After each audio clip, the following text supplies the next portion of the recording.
Beacon Press Audio presents Why We Can't Wait by Martin Luther King, Jr. This audiobook is narrated by J.D. Jackson, published by Beacon Press Audio 2018. To my children, Yolanda, Martin III, Dexter, Bernice, for whom I dream that one day soon they will no longer be judged by the color of their skin, but by the content of their character. I acknowledge with affection and gratitude the help of Hermine I. Popper, whose perception and intelligence enabled her to do a constructive and important editorial job. I am also grateful to Alfred Duckett for his efforts and suggestions in the early stages of my manuscript. Introduction. In 1963, Birmingham was often called the most segregated city in America. Our freedom struggle there revealed how brutal and pervasive the segregation pattern was, and how challenging and difficult this part of our journey would be. The more we demanded our rights as citizens, the more hatred and violence we encountered from segregationist public officials. Despite the intense opposition, however, hundreds of Birmingham citizens joined the struggle to bring about change. Marching for freedom and submitting to jailing became an ordinary daily event. But there came a time when the jails were full, even when police started to confine other arrested protesters in the local fairground. It was Good Friday, and there was a church full of people waiting to march for freedom with Dr. Martin Luther King, Jr. leading them. Their objectives included the elimination of Birmingham's rigid segregation. They wanted the right to vote. They wanted jobs and the ability to try on clothes in all the places where they shopped. They wanted public schools open to all children without regard to the color of their skin. Even in the liquor stores, African Americans were required to form a separate waiting line in order to be served. Still, we continued to sing, "We would not let anything turn us around," as one of our popular freedom songs intoned. With this backdrop, I was there when Martin faced his most poignant decision in the midst of the Birmingham struggle. The jails were full, and protesters were awaiting bail, but we were out of money. In room 30 of the A.G. Gaston Motel, there was a long and very intense meeting that brought together local Birmingham civic leaders with Dr. King and his Southern Christian Leadership Conference, SCLC, team. All of us had responded to the call from the Reverend Fred Shuttlesworth, the local civil rights leader who had invited Dr. King to Birmingham. With a church full of people waiting for Dr. King to lead another peaceful march through the downtown area, we had to determine. We had called a boycott to bring attention to the reason for our struggle, because we wanted the business community to understand the goals of our movement. In this book, Martin recalls his experience of heartfelt despair as he quietly listened to the heated arguments about whether he should concentrate on raising money that would be used to bail out the hundreds of people already incarcerated, or should go to jail himself, as he had urged so many others to do just that, not only in Birmingham, but in hotbeds of protest activity in other cities. I still cry as I read about the agony he felt as he listened to all of us in room 30. Most of us urged him to stay out of jail at this point because of the urgent need for bail money. Martin recalled that there were 24 pairs of eyes upon him. At that moment, he had come face to face with himself as leader. After all, he had encouraged people from across the community to accept suffering, to accept jailing. It would not be only the eyes of the people of Birmingham on him, but the eyes and ears of people nationwide. He was alone in that crowded room. After enduring his silent agony, he communicated in no uncertain terms that he had made his decision.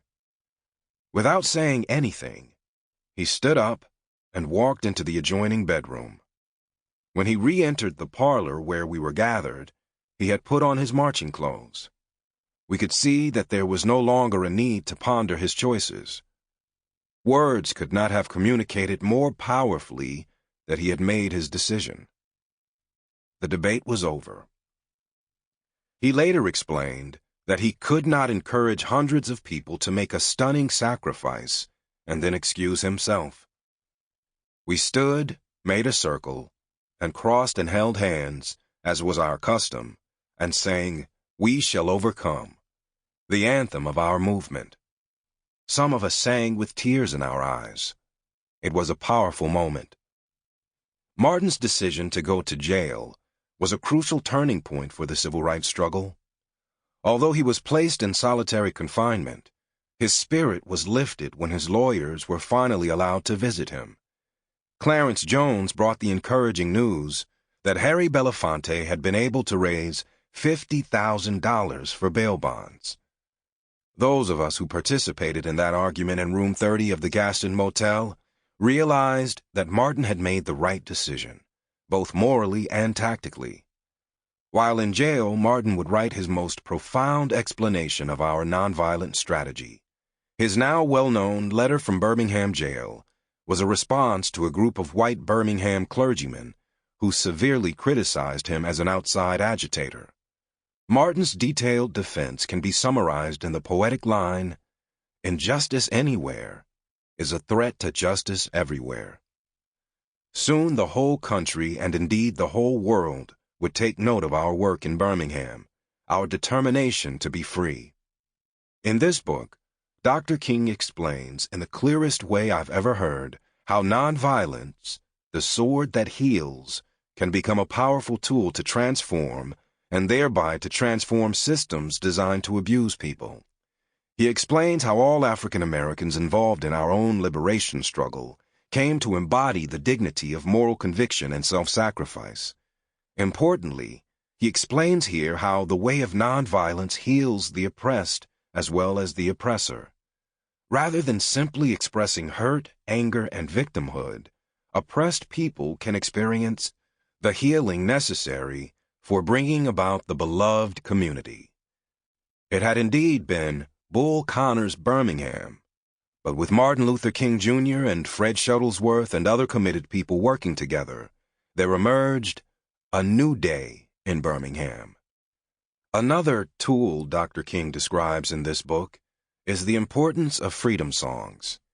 He shows how and why the songs were the soul of the movement, explaining that they are more than just incantations of clever phrases, but also adaptations of the songs the slaves sang.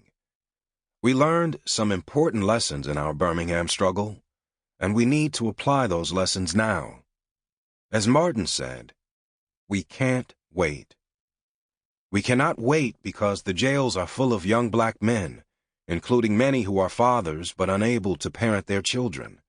We can't wait because we know now that failing to make education a priority cheats the country of latent talent. We can't wait because our young men and women are being programmed to kill. It's called serving our country. None of this is to suggest that the road ahead will be easy. The Birmingham struggle was difficult, but I remember something a white Birmingham businessman told me many years after the events recounted in this book. Mr. Emil Hess had the courage to acknowledge that Birmingham had catapulted America into the 20th century. If we heed Martin Luther King's call today, we can launch a struggle that can catapult our nation into a new century of even more exciting progress toward the ideal of peace with social justice. Dorothy F. Cotton. Introduction. It is the beginning of the year of our Lord, 1963. I see a young Negro boy. He is sitting on a stoop in front of a vermin-infested apartment house in Harlem. The stench of garbage is in the halls. The drunks, the jobless, the junkies are shadow figures of his everyday world. The boy goes to a school attended mostly by Negro students with a scattering of Puerto Ricans. His father is one of the jobless.